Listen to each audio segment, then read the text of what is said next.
Hi, this is Jason from Horrific Nightmares, and welcome to another edition of Horrific Venoms, Alphabet of Doom.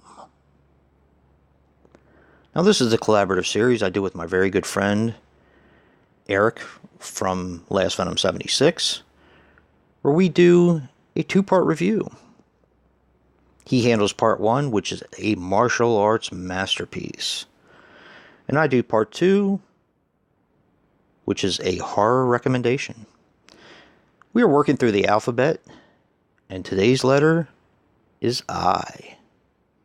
So, I picked out Inbred.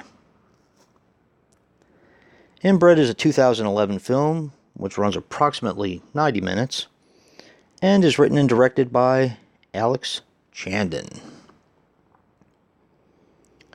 Now, he did the films Cradle of Fear and Shortcuts to Hell, Volume 1. Now, this stars Jo Hartley as Kate. She was in the movie Slaughterhouse Rules and Eddie the Eagle.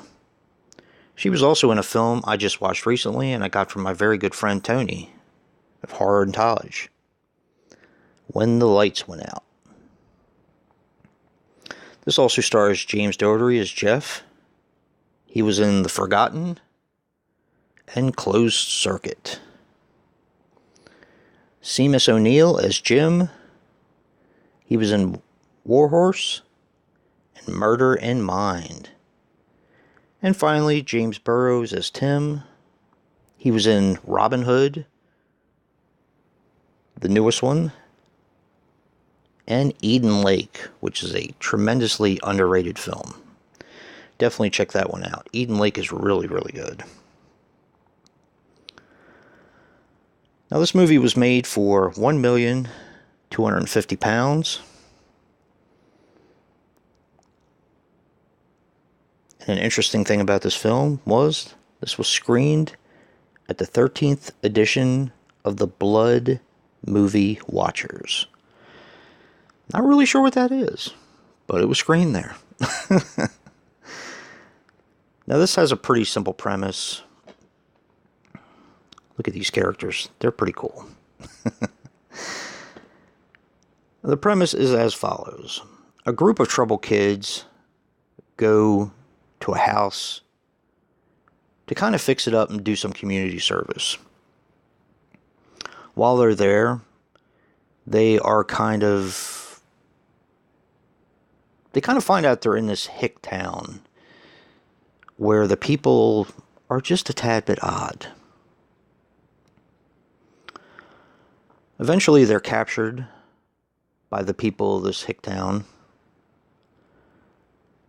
and become the main event at a deranged, cannibalistic, and murderous circus.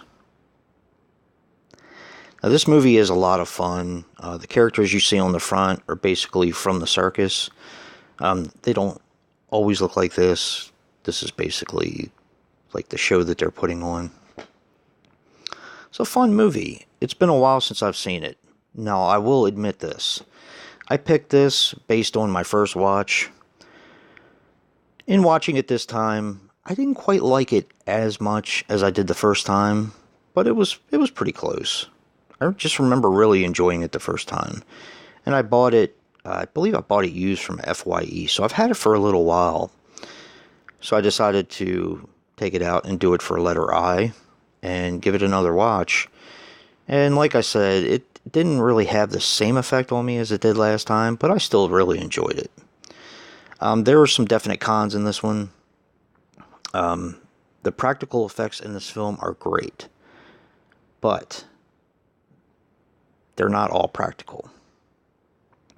There are some CGI effects in this film, and I am really not a big fan of CGI effects. Granted, It's not that much, but when they are there, it is noticeable. I mean, this was made in 2011, which is 8 years ago, and it's, like I said, it's noticeable. So, I am still going to recommend this because this is a fun film. If you can get a hold of this film, definitely watch it. I think there is enjoyment to be had. It is kind of like a slasher, backwoods, hillbilly, cannibal film, if you want to give it sort of like a classification. But it is a British film, and it's really good. So definitely check it out. And check out part 1 of Horrific Venoms, Alphabet of Doom, where Eric is going to give you a martial arts masterpiece starting with the letter I. And if you like what you see in here, hit that like button and subscribe. And until next time, peace.